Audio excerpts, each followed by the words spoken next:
چنانچہ ایک صحابی رضی اللہ تعالیٰ عنہ آ رہے تھے، نبی علیہ الصلوۃ والسلام نے دور سے دیکھا تو فرمایا کہ جنتی آ رہا ہے۔ ایک صحابی جو محفل میں بیٹھے ہوئے تھے انہوں نے یہ سنا تو ان کے دل میں شوق پیدا ہوا کہ میں آنے والے صحابی کی زندگی قریب سے تو دیکھوں، کون سی نیکی یہ کرتے ہیں کہ جس کی وجہ سے اللہ کے حبیب نے ان کو جنت کی بشارت دی۔ چنانچہ جب مجلس برخاست ہونے لگی تو یہ صحابی اس سے کہنے لگے، بھائی اجازت ہو تو میں 3 دن آپ کے گھر میں مہمان بن کے رہنا چاہتا ہوں۔ انہوں نے کہا جی بسم اللہ۔ چنانچہ یہ صحابی ان کے گھر آ کر مہمان بنے اور دن رات ان کے اعمال کا جائزہ لیتے رہے، لیکن یہ اس نتیجے پر پہنچے کہ اس صحابی کے معمولات وہی ہیں جو باقی حضرات کے ہیں، کوئی انوکھا عمل تو مجھے نظر نہیں آیا۔ تو اس پر انہوں نے پوچھ لیا صاحب خانہ سے کہ جی آپ کے بارے میں نبی علیہ الصلوۃ والسلام نے یہ فرمایا یہ جنتی ہے، تو مجھے شوق ہوا کہ میں پوچھوں تو صحیح، دیکھوں تو صحیح کہ کون سا عمل کرتے ہیں۔ 3 دن رات آپ کے گھر مہمان رہنے کے باوجود مجھے آپ کا کوئی خاص عمل نظر تو نہیں آیا، آپ ہی بتا دیجئے۔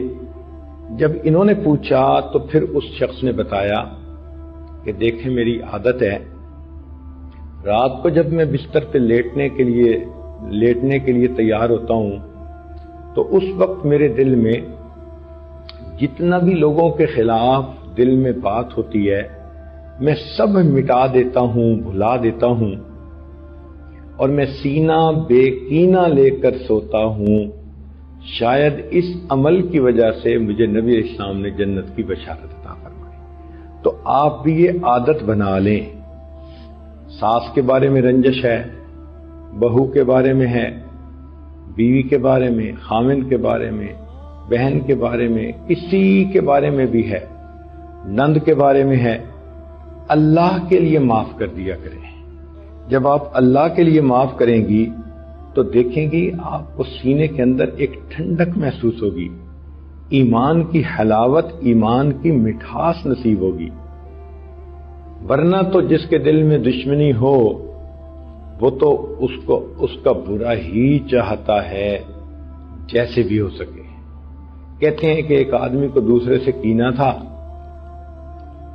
تو اس کو ایک بندہ ملا، اس نے کہا کہ جو میں تمہارے ساتھ کروں گا میں ڈبل اس کے ساتھ کروں گا، تم بتاؤ۔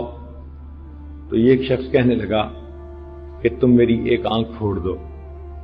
اس نے کہا کیوں، تمہیں آنکھ پیاری نہیں ہے؟ کہتے پیاری تو بڑی ہے لیکن تم میری ایک آنکھ پھوڑو گے تو پھر دوسرے بندے کی تمہیں دونوں آنکھیں پھوڑنی پڑ جائیں گی۔ تو کینہ ایسا کہ انسان اپنا بھی نقصان کرنے کو تیار ہو جاتا ہے۔ تو اللہ کی پناہ مانگیں اور غل سے بچیں۔ یہ غل عربی کا لفظ ہے، اردو میں اس کا ترجمہ کینہ ہے، اور اللہ سے دعا بھی مانگا کریں اللہ ہمیں سینہ بے کینہ عطا فرما۔ تو غفلت سے بچیں، غیبت سے بچیں، غل سے بچیں۔